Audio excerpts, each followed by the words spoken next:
Hi guys, I'm Shmee, hello and welcome back to the channel where you join me in Miami on the Where's Shmee US Edition Tour with the new BMW M3 Competition. Now if you're anything like me, you have probably seen countless reviews already of the new M3 and M4, but I also have some news that my M3 Competition is currently in production, which means very soon we're going to be able to take a look at some clips from behind the scenes on the assembly line of the future Shmeemobile as it's being put together, and then when I get back home in not all that long, it'll be time to take delivery as well. So today I'm going to take it out for a drive, my first drive in the production ready version of the BMW M3, this lovely Tanzanite Blue example that I've got today, which shares some spec similarities with mine that we'll touch on as well on the inside. Mine is going to be the Isle of Man green, the launch colour of the car, to get a feel for what it's like and why I'm excited about it arriving in the garage and what my plans are for it ahead. So today, my first drive in the production ready M3 Competition.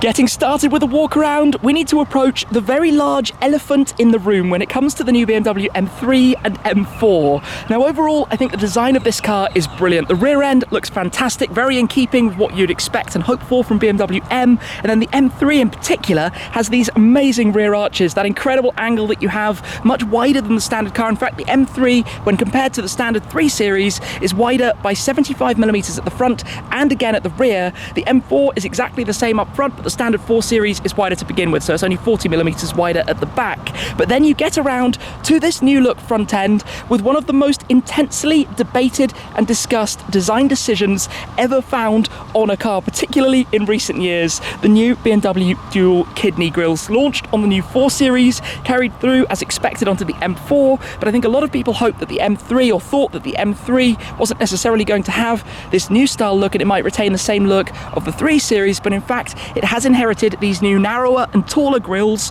which to my eyes very much need a license plate across the front to break them up a little bit. And my car will of course wear my UK plate, which will be SH13MEE3, of course, for the M3 Competition, and I think that helps just a touch. Now this car is the M3 Competition. The model lineup is very confusing as well, because of course you have the M3 and the M4, then you have the competition models and the non-competition models, the difference of which is whether they have the 8-speed auto in the competition or the manual in the non-competition, and as a result slightly different amounts of power. The M3 Competition with the auto has 510 horsepower and 650 newton meters. The manual non-competition has 480 and 550 newton meters. For now, all rear-wheel drive, but an all-wheel drive xDrive version of the M3 Competition is coming as well, and the M4 Competition.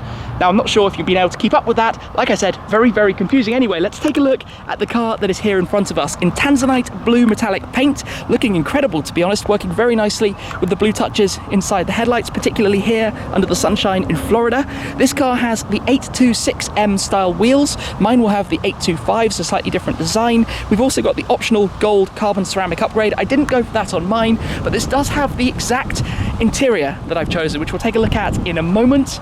Around towards the back, as I said, the design is great. The lip spoiler up at the top, the quad tailpipes, the two twins on each side, as you see on BMW M models all the way through recent decades, to be honest. But this line, this shape, this is what stood out to me when I first saw the car at the launch, well in the studio before it was even revealed, in the Isle of Man green, the launch colour that I've chosen, and you can see the light bouncing off that arch. I just think it looks awesome. Anyway, let's come around and take a look at the inside. As I said, the same as my car, which means in here we've got the dual tone of the Silverstone and Schwartz, effectively the white and black dual tone of the leather, the same that I've gone for with the standard seats. I didn't go for the upgrade seats because they're a very expensive option, and I don't necessarily think I'm going to be keeping the car forever, so it's a lot of money in terms of options prices, which you don't tend to recoup when you're selling the car in the future. But one thing I did go for, which I'm very pleased about, is not to have chosen this standard trim. I'm not the biggest fan of this that you have around the center console, on the cup holder cover, and over on the passenger trim part of the dashboard. So instead,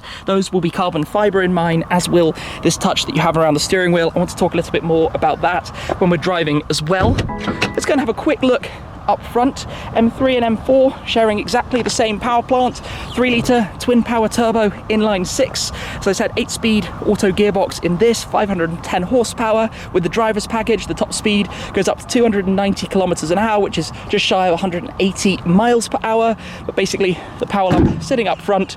Gosh, this is hot out in the sunshine. As we click that back down, probably leaving some nice sun creamy, smeary handprints all over it. Anyway, let's go hop back in. Let's take this out for a little drive, go see what it's like, and tell you what makes it quite so exciting to me. And it's going to be delightful to have some air conditioning running inside here. Turn off the music for a second. Of course, we've got the M1 and M2 buttons. We can touch on more of that while out on the road and afterwards. You're gonna have to excuse me for having the air conditioning absolutely blasting. I might turn it down 1 or 2 notches, but it is so hot and humid here. And of course, being in Florida means we don't have the world's most incredible roads around. Everything is flat, most things are straight. But what we will do is go for a short little drive and experience the brand new BMW M3. And as I said, I did get to drive it on track in camo pre-production, so I didn't yet know about some of the functionality that this thing actually offers. For example, if you press setup here, it brings up on the screen all of these controls, but they had carefully concealed the M traction control slider that you have at the bottom that links to the M drift analyzer, where this car gives you feedback and records details and data on the drifts that you're able to do with it, which is the most insanely cool but probably completely unnecessary feature of any car ever. So there are so many things about this car that are talking points, that are storylines. Of course, that only becomes active when you turn off traction control so that you can go through the various stages. It has gesture control, as you've just heard, because it's seen me waving my hand around. So you can do the music up and down like that, nice and easily. That's an optional upgrade, but obviously we've seen that before on the M5 and the M8 that I had in the Shmeemobiles. But what you notice in here is that I would say it's very edgy. Even just starting to move slowly, the throttle pedal is hypersensitive, the brake as well. Everything feels like it's ready to pounce, and you're kind of taming it at the moment if you're just driving it in a slow and gentle way as I am at the moment. If we start to go up though through some of the settings, and you can pre-configure all of this to be on your M1 and M2 mode. So if we press M1 twice, that pops it into M dynamic mode, because that's just how it's been configured and set up. We can do the chassis and set that up. The engine has various different settings, all independent of the gearbox, which has its own settings on here with your drive logic modes to turn it up between those on the very nice M shifter. So in this car, you can set it up pretty much however you want, which is really quite incredible to have that level of technology in an M3, including the brake feedback. So having a different level of pressure on the brake pedal, which is not something, you know, that you probably expect to have in a car at this price point, this category, this class. So I find that all really quite entertaining. One thing I will say is it's very quiet. Of course, we've got this one, the new engine that's in it that we've seen in some of the other BMW models now, but it doesn't make a crazy loud sound, and a bit of it comes through the speakers. So anybody who wants a car that's going to scream away is going to need to put an exhaust on this thing. You're not going to have that straight out of the factory. And when you're outside the car and it's idling, on a day like today with the fans running on full speed, the fans are effectively louder than the car. It's one of those types of scenarios. But this is the other thing, right? It's an M3, it's a 3 Series. It's a car that's supposed to be for daily driving, for easy usage, for not worrying about not being too expensive to run, for being just all around everything in one car. But the particularly sporty and exciting version of that, and believe me, this really is. From my experience on track when I drove the previous generation and then went up into this generation, it's very, very, very lively. And combine that now with the drift analyzer, and I just hope I'm going to get an opportunity to take mine somewhere where we can actually experiment and see what all of that is exactly about. Now, one thing that I'm not the biggest fan of with the latest crop of BMWs is the steering wheel. It feels to me a little bit outdated. It feels like these plasticky buttons, when compared to some of the other cars now on the market, are just slightly out of date. And then I don't really like how big and chunky the grip of the wheel is either. I personally prefer one that's just a little bit smaller overall, but obviously that's nitpicking, because this pulls in that very BMW style, both visually but also in terms of the technology offering and in terms of what the car allows you to do and be able to interact with the iDrive system, which is all very clever, with the tiles and things that you can set this up. You can have all sorts of different displays. Then you've got the various M modes as well. As you can see, you can go up into sport and you get a totally different display on the dashboard, just to show you going back to normal and then back up into sport. Or you can hold the button down, go into track mode, where it turns off the music, turns off the central display, turns off everything that it considers effectively to be a distraction from you, so you can be focused when you're driving it on the track. And I also have a brilliant heads-up display in here, by the way, not that you can see that. But then we start to drop down some gears with the open lanes in front of us. It gets a move on in a very, very, very calm way. You don't necessarily realise how quickly it's pulling away. 500 horsepower, although it's a very heavy car. Make no secret about that. This is a heavy, heavy thing relative to what you expect it should be, and it will only get more so when it's the xDrive with the four-wheel drive system. But when you're accelerating, the gearbox is obviously so super smooth, and this is the thing these days, right, that it doesn't give you that sense of drama when you're dailing it. It's when you start pushing it and driving it more to the limit, and I know how much fun it's going to be when I get to go to the Nürburgring, and I know how much fun it's going to be when I'm going down countryside lanes, because it's a much smaller car. You know, looking across outside the car around us, it's not a big thing. It's a very, very, very easy to drive car. I can see this being the car that will serve my, if I can say, daily driving purposes on many occasions. For example, when the Taycan doesn't have the charge to go as far as I probably need to go each day. So it's going to be a great car to just, I think, live with, learn, to experience, and to get an overall feel for, while, you know, having another BMW back in the garage. And obviously the M8 was over in Germany. The M3 is going to be in the UK. The reason for that being just where all of my other cars are, easier to keep it on a UK registration. Obviously things at the end of last year, with the UK departing from the European Union, makes it very, very, very complicated, which is why it was easier just to no longer keep the M8 in the garage and to say farewell for the time being, and only have UK-based cars and now a US-based car as well, just to make life even more complex. And talking about that, actually, M3 Competition and GT500, two very similarly priced cars, which in many ways do cross a lot of different things, but obviously so different in the way they go about things. 760 horsepower to 510, but then a much higher level of technology and all-round creature comforts and feel and quality of materials in this than in the GT500. So really interesting, kind of head-to-head. That's one thing then with the gesture control, because I naturally like to wave my hands around. In here being a smaller cabin than the M5 and M8, my hand is kind of right there in this hovering area in the middle. Thankfully the aircon is doing a decent enough job at the moment. But yeah, I mean, I'm really excited to just drive the car, because like I say, it feels like a quite exciting daily. When you just get in here and you start driving, it feels sprightly and lively. That discussion I had earlier with the throttle and brake pedal, that makes it feel like a sporty thing. It doesn't feel just like a relaxed car. It's much, much more lively than the M8. I mean, you would expect that to be the case, and I think therefore as a result probably more me for the type of ongoing purposes. You know, the M8's been fantastic for driving, for blasting around Germany on the autobahns, absolutely in its element in those environments. But this is more what I think the future, or the next year or so, probably has in store in terms of what I'm going to be doing with mine, and just driving, and obviously in the UK, not in the US, but similar kind of feel and just daily purpose. And for this, you know, we can start to drop down some gears again. Do shift instantly. Obviously the flat six, like I said, not the best sounding thing in the world, regulations and so forth, but it gets a nice move on. It gets a really, really nice move on, and overall it just feels like quite an exciting car to drive, and I think it's a massive step on from the previous generation. Little bit of a tunnel run, that's all we're going to get for the time being though. We have a stop and we can go. Put the foot down.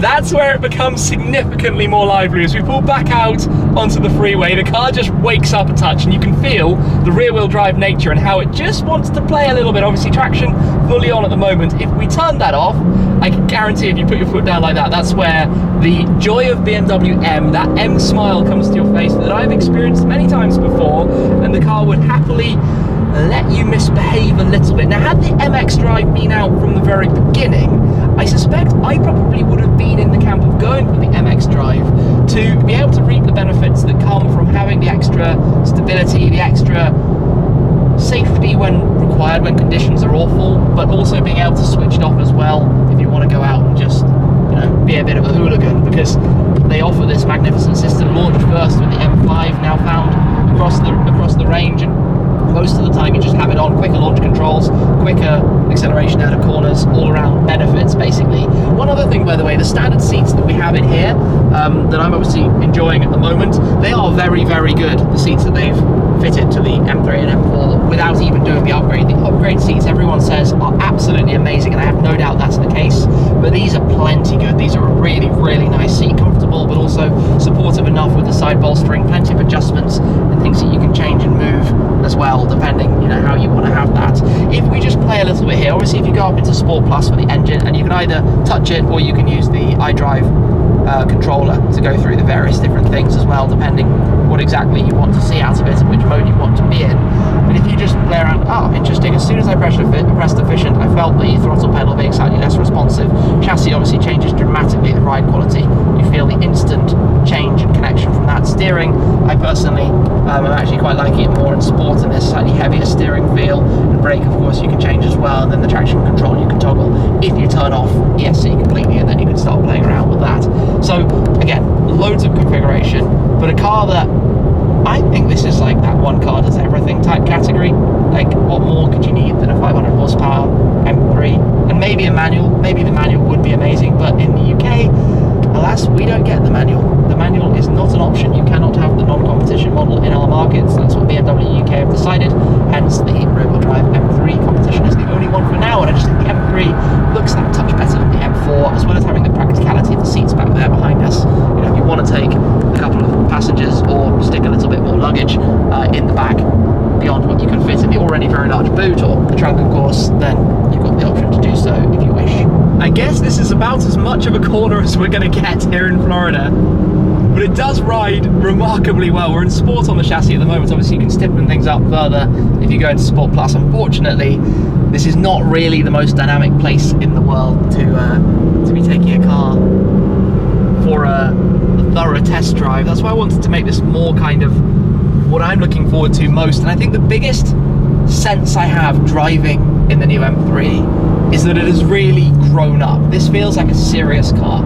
It feels like a very, very, very proper machine. It doesn't feel like a 3 Series, you know, a 3 Series with a lot more power, of course, but it feels like a serious piece of equipment.